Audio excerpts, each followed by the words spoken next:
Olá! Começa agora o Viver com Saúde ao vivo na Web TV do Grupo Sinos. Hoje a gente fala sobre a saúde dos joelhos. A nossa convidada é a fisioterapeuta Viviane Bortoluzzi Frasson, que vai explicar um pouquinho sobre como manter em dia essa peça que é tão importante no nosso corpo. Viviane, seja bem-vinda ao nosso programa. Muito obrigada, é um prazer estar aqui contigo. Todo nosso. Vou começar te perguntando sobre um dado que não é um dado muito disseminado por aí, mas que é preocupante, né? Muitas queixas no consultório sobre dores nos joelhos chega a se comparar com dores na lombar. É verdade. Os problemas de joelho, as doenças do joelho, elas são muito frequentes no consultório, tanto do fisioterapeuta quanto do médico, né?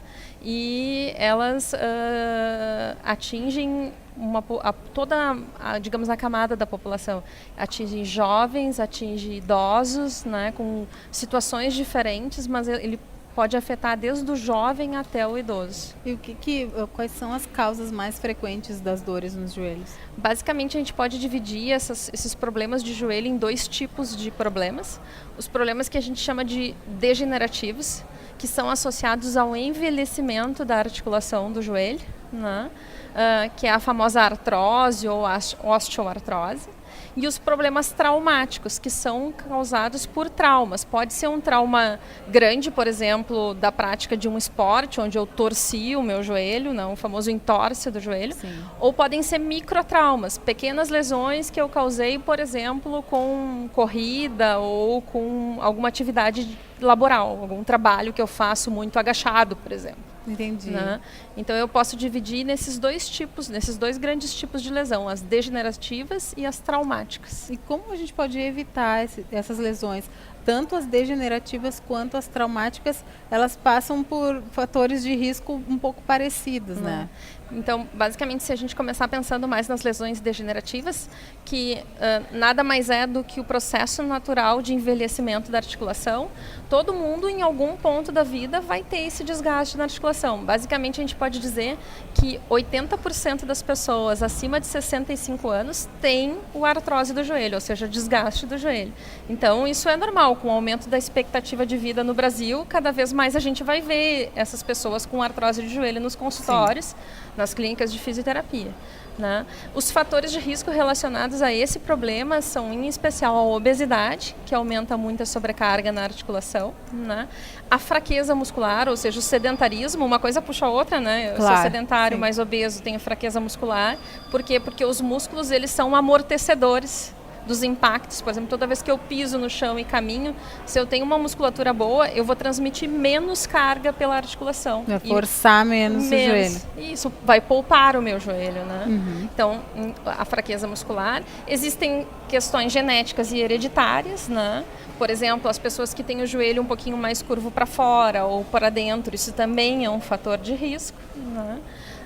Então, tudo isso junto vai representar eu ter um pouco antes a artrose ou um pouco depois. Mas é provável que vá ter com o avançar da idade. Com o avançar da idade, ao menos o que a gente tem de estatística é que após 65 anos, 80% das pessoas vão ter. Mesmo os ativos fisicamente no dia a dia.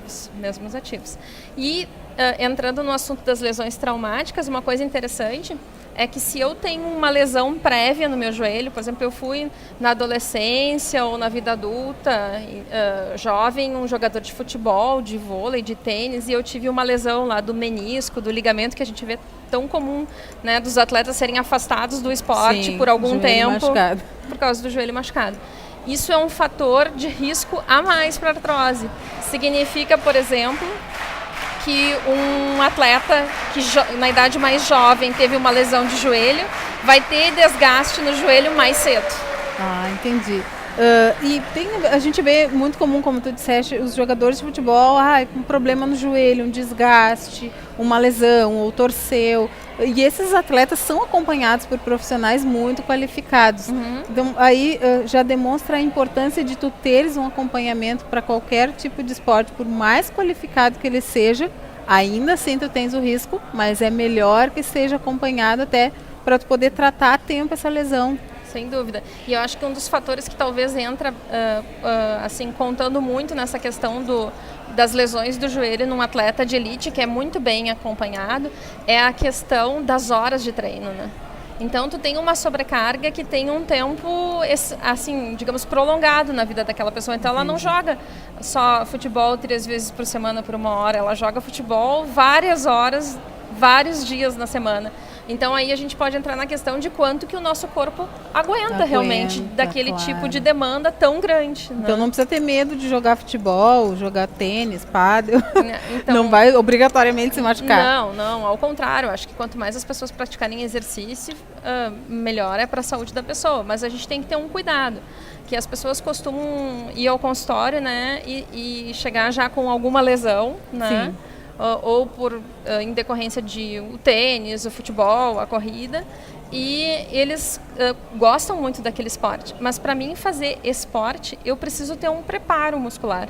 Eu não posso chegar só todo sábado e jogar 2 horas de futebol, provavelmente eu vou me machucar. Por quê? Porque os meus músculos, meus meniscos, as minhas articulações, né, pensando no joelho, não estão preparados para aquela demanda que eu estou, uma vez por semana, colocando a minha articulação. Então, o preparo da musculatura e da articulação, em termos de treino de força, treino de flexibilidade, treino de equilíbrio, para poder suportar aquela demanda do esporte, ele é fundamental. Então, se eu gosto de correr, eu tenho que me preparar para correr. Se eu gosto de jogar futebol, eu tenho que me preparar para jogar futebol. Eu costumo dizer para as pessoas que gostam dessas modalidades esportivas que tu só podes treinar 2 vezes ou 3 vezes por semana corrida se tu fizer também 2 vezes de reforço muscular. Né? Daí tu queres que a pessoa faça 5 vezes. Então, precisa desse preparo, porque sem esse preparo, o corpo não está apto a suportar. O nosso corpo ele é extremamente adaptável. Ele se adapta à demanda que a gente impuser. Mas a gente não pode colocar ela repentinamente em alta intensidade. Então não adianta. Se eu quiser fazer um esporte como futebol, que me exige muito, eu não vou fugir da musculação. Não vai fugir.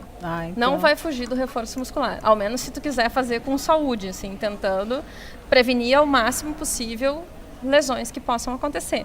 Até pensando que tu quer que teu joelho dure bastante tempo, né? O máximo possível, né? Exatamente. E falando um pouquinho sobre a estrutura do joelho, a gente ouve muito meniscos, ligamentos e ossos e músculos. Como é essa estrutura para o pessoal de casa entender um pouquinho? A articulação do joelho é uma articulação bem complexa, né? Mas basicamente ela é uma região onde eu tenho a união de 3 ossos. Que é o osso de cima do joelho, que é o fêmur, o de baixo, que é a tíbia, e o da frente, que é o mais saliente, que é a patela. Então, esses 3 ossos se encontram e eles são revestidos por um pacote, que a gente chama de cápsula, né? Além disso, esses ossos têm uma cobertura de cartilagem, que é o que desgasta com artrose. Essa cartilagem é como se fosse um revestimento do osso. Para mim não ter o atrito do osso no osso. Eu tenho esse revestimento. E ainda tenho o menisco entre essas cartilagens. E o menisco ele é como se fosse uma almofada entre os 2 ossos, cheia de líquido. Né? Então, ou uma esponja cheia de líquido. Realmente é um amortecedor. Ainda eu tenho ligamentos. O que são os ligamentos? Eles são como cordões que unem as estruturas ósseas para dar firmeza, para o osso não se deslocar para um lado e para o outro de uma forma indeterminada, né? E ainda eu tenho os músculos que cruzam o joelho, né? Que são as estruturas mais externas da articulação. É um monte de coisa, então. A gente nem dá bola para o joelho, só lembra do joelho quando dói. E tem um monte de peças que montam essa estrutura que sustenta o nosso corpo também, né? A gente pensa muito nos pés, mas o joelho é muito importante para dar essa sustentação. Sem dúvida. E tu vê, todas essas estruturas são passíveis de sofrer lesão. E como prevenir? Só com exercício, alimentação balanceada? Basicamente, a gente acho que pode colocar alguns fatores principais para a articulação do joelho, como ela é considerada uma articulação de descarga de peso, que eu fico o tempo todo caminhando, sentando, levantando, subindo e descendo escada no dia a dia, então ela tem peso em cima dela. A questão peso é muito importante, quero dizer, se eu sou obeso ou se eu tenho um peso normal, é determinante para a articulação do joelho. Então, manter o peso adequado é um fator muito importante. Segundo fator, manter a musculatura adequada. Né? A fraqueza muscular ela é fator determinante de sobrecarga no meu joelho. Né? Então, se eu tenho músculos fracos, eu vou ter muito mais carga passando pela articulação do joelho do que se eu tenho bons músculos. Entendi. Né? E eu acho que esses fatores todos, se controlados, eles podem dar uma longevidade bem grande para a articulação do joelho. Tá certo. Muito obrigada pela tua participação, Viviane. Eu que agradeço a presença. Obrigada. E nosso programa vai ficando por aqui. Mas se você ainda tiver alguma dúvida ou sugestão sobre este assunto ou qualquer outro relacionado à saúde e bem-estar, pode entrar em contato conosco pelo e-mail viver@gruposinos.com.br. Lembrando que toda segunda tem a edição impressa do Viver com Saúde nos jornais NH, VS e Diário de Canoas. Às quartas, no Correio de Gravataí e Diário de Cachoeirinha. Obrigada pela companhia e até a próxima. Tchau!